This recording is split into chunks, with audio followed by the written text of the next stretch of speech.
A, what does a transformation of f of x imply when f of x plus 4 due to the graph of f of x?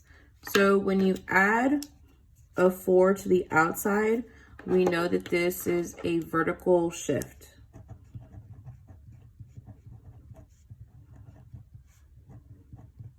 And because it's plus 4, it's plus 4 up.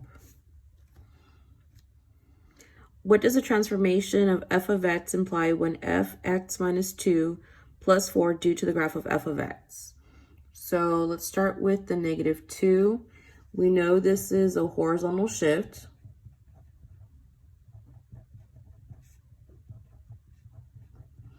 And you need to know that if you have a negative, this goes right. And when you have a positive, you're going to go left. We also know the 4 is a vertical shift. When it's positive, it's up. When it's negative, it's down.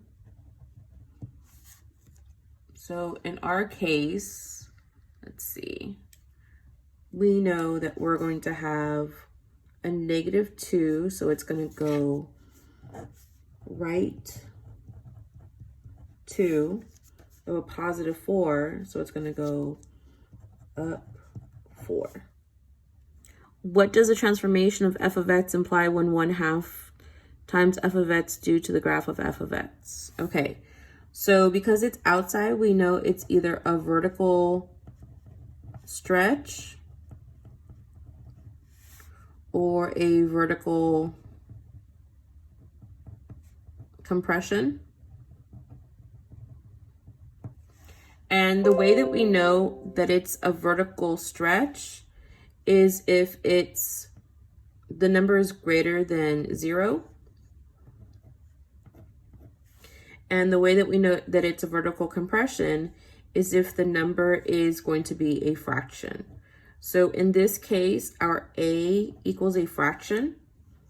So a equals 1/2, and this is a vertical compression.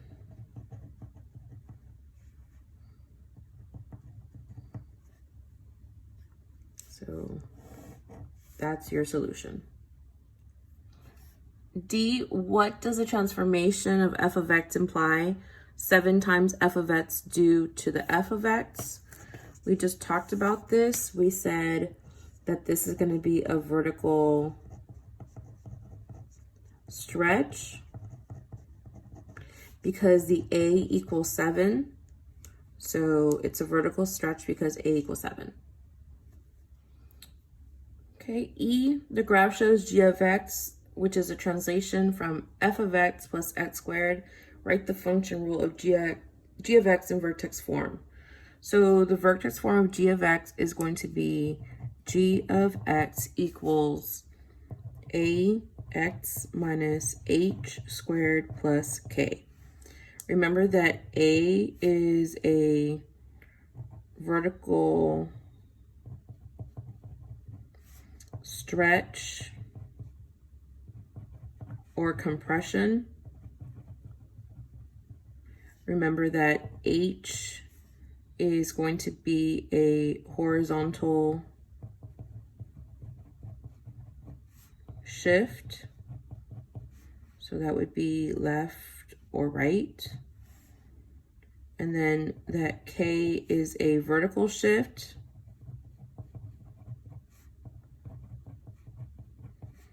Up and down. And we also want to remember that h comma k is the vertex. So there's all these different things and all these different ways that we can look at this graph. I just like to look at the vertex. So if I look at the vertex here, I have 0, comma, -5. So I know that my origin didn't change, because in a traditional parabola, you're going to have a graph that goes like this. So it doesn't stretch. All it does is move up and down the y-axis. So I know that my h equals 0. I know my k equals -5. So in the vertex form, I don't have a stretch or a compression.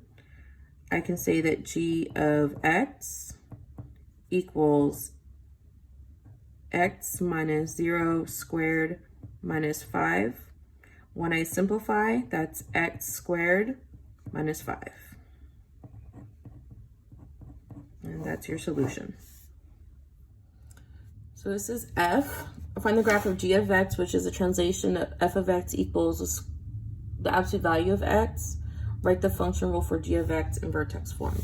So the vertex form is going to be ax minus h, those are absolute value bars, plus k. I know that a is going to be my vertical compression or stretch. H is going to be my horizontal shift, and this is left or right. I know that k is going to be my vertical shift, up or down.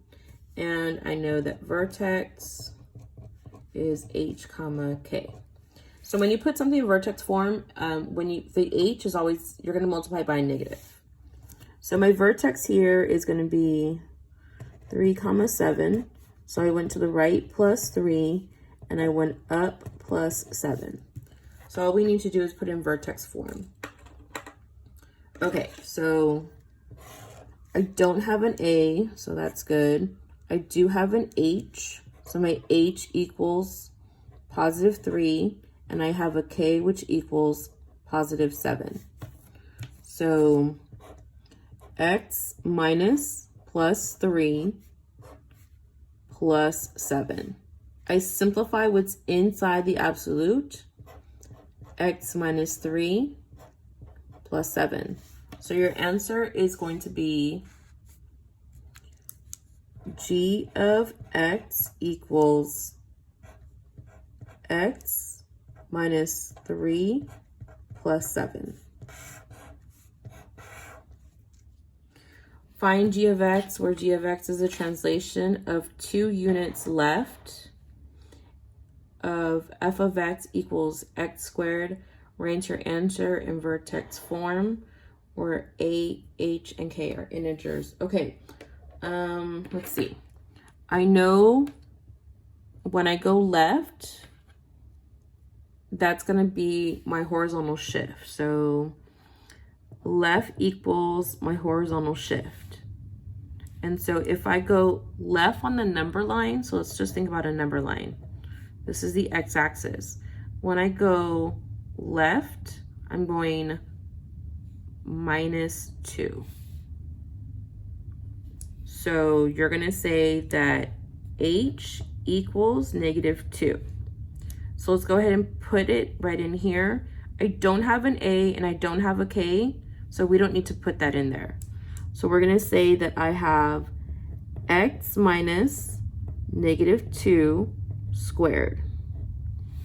And then I say equals x. You have to simplify what's in the parentheses. Negative times a negative is a positive 2 squared. This right here is vertex form, and that's your solution. So don't expand this. That's all you need to do.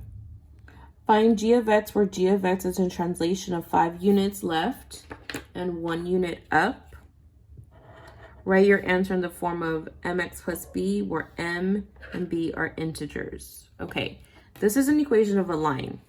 The vertex form of a line is going to be a x minus h plus k. I know that if I go left, I'm gonna have -5. So left automatically means a -5. So h equals -5. My k went up 1 unit. So that's gonna be +1. And I'm just gonna substitute it right in here.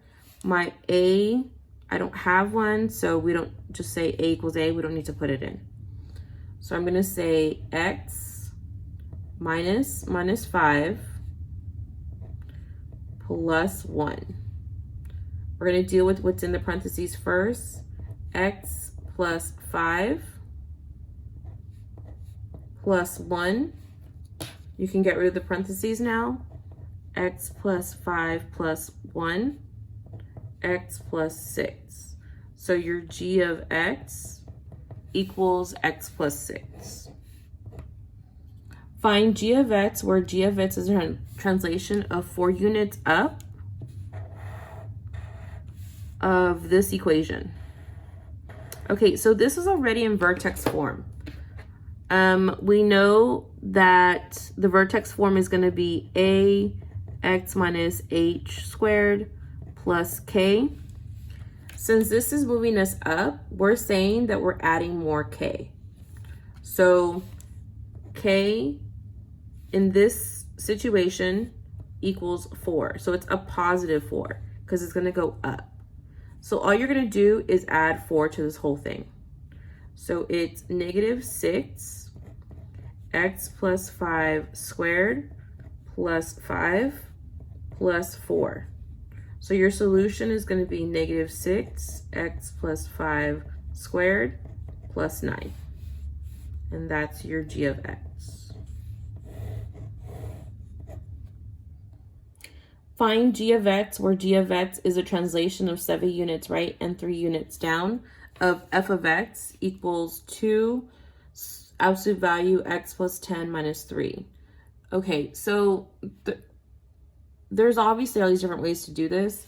You just need to know that the vertex form of a absolute value is a absolute value x minus h plus k. I need to know that my translation was 7 units right. So that means that it was going to be a positive 7. I know that my other translation was vertical because it's 3 units down. So here's what you need to know. We need to be able to identify the h and the k. So when you're identifying the h and the k, remember that we always want the opposite side. So in this case, you're saying that h is going to be multiplied by a negative, and we're going to add 7 because we always want the opposite. And then in k, you're going to have minus 3. So all you're doing is you're going to change this number and this number by your h and k. So here's what it looks like. You're going to say that you have 2 absolute value x plus 10 minus positive 7 minus 1 minus 3. And we're simplifying. So when you simplify, the absolute values act like parentheses, and you're going to simplify right in here and right in here. I'm going to get 2 absolute value x plus 10 minus 7 absolute value negative 3 and negative 1 combined are negative 4. I'm going to keep on combining my like terms again. 2 absolute value x plus 3 absolute value minus 4 is my g of x.